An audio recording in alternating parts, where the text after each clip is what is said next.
मदतीसाठी पोलिसांकडे गेली आणि त्यानंतर संपूर्ण बुधवारपेठेत 600 पोलिसांचं ऑपरेशन झालं. नक्की काय घडलं होतं जाणून घेऊ गेलं पूर्ण प्रकरण. नमस्कार, मी सुदर्शन आणि तुम्ही पाहत आहात महाराष्ट्र टुडे न्यूज चॅनल. 11 फेब्रुवारीच्या मध्यरात्री पुण्याच्या बुधवारपेठेत मोठी पोलीस कारवाई करण्यात आली. रात्री साधारण 12च्या सुमारास पोलिसांनी संपूर्ण परिसराला घेरावा घातला. बॅरिकेड्स लावून रस्ते बंद करण्यात आले. कोणालाही ना बाहेर जाता येत होतं ना आत येता येत होतं. एका लाईनीत लोकांना बसवण्यात आलं. कोणी डोकं खाली घालून बसलेलं होतं तर कोणी टोपीने चेहरा झाकला होता तर कोणी शांतपणे आजूबाजूला पाहत होतं. त्या चेहऱ्यावर कॅमेरे फिरत होते आणि आजूबाजूला मोठा पोलीस बंदोबस्त होता. या कारवाईत 3 डीसीपी, 8 डीसीपी, 22 पीआय, 55 अधिकारी आणि तब्बल 600 पोलीस कॉन्स्टेबल सहभागी होते. बुधवारपेठेतील 41 इमारतींची तपासणी करण्यात आली आणि सुमारे 700 महिला आणि पुरुषांची झडती घेण्यात आली. सर्वांची ओळखपत्र तपासण्यात आली. बेकायदेशीर वास्तव्यात असलेल्या बांगलादेशी नागरिकांना ताब्यात घेण्यासाठी एक कोम्बिंग ऑपरेशन राबवण्यात आलं असल्याची माहिती देण्यात आली. या कारवाई दरम्यान 2 बांगलादेशी महिला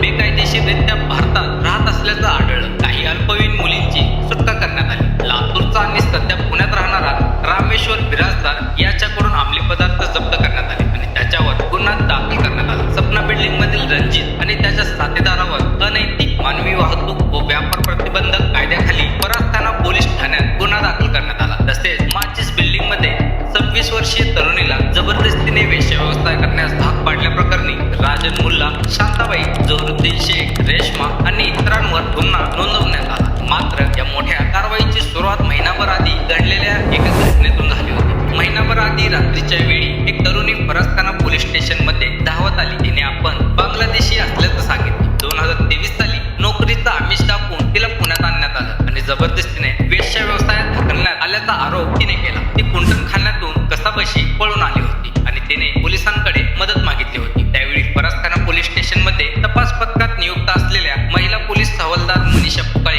यांच्याकडे तिने आपली व्यथा मांडली. माध्यमांमध्ये असलेल्या माहितीनुसार मनीषा पुकाळे यांनी त्या तरुणीला फरसखाना पोलीस स्टेशन मधून शुक्रवार पेठ पोलीस चौकीत नेलं. शुक्रवार पेठ पोलीस चौकी ही बुधवारपेठेतील वेश्या व्यवसाय चालणाऱ्या भागाजवळ आहे. आरोप असे झाले की संबंधित कुंटणखान्याच्या मालकीनीला पोलीस स्टेशन मध्ये बोलवण्यात आले. त्यानंतर मालकीनी आणि पोलीस हवालदार मनीषा पुकाळे यांच्यात चर्चा झाली आणि त्यानंतर त्या तरुणीला पुण्यात त्याच मालकीनीसोबत पाठवण्यात आल्याचा आरोप झाला. तरुणीकडून पैसे घेतल्याची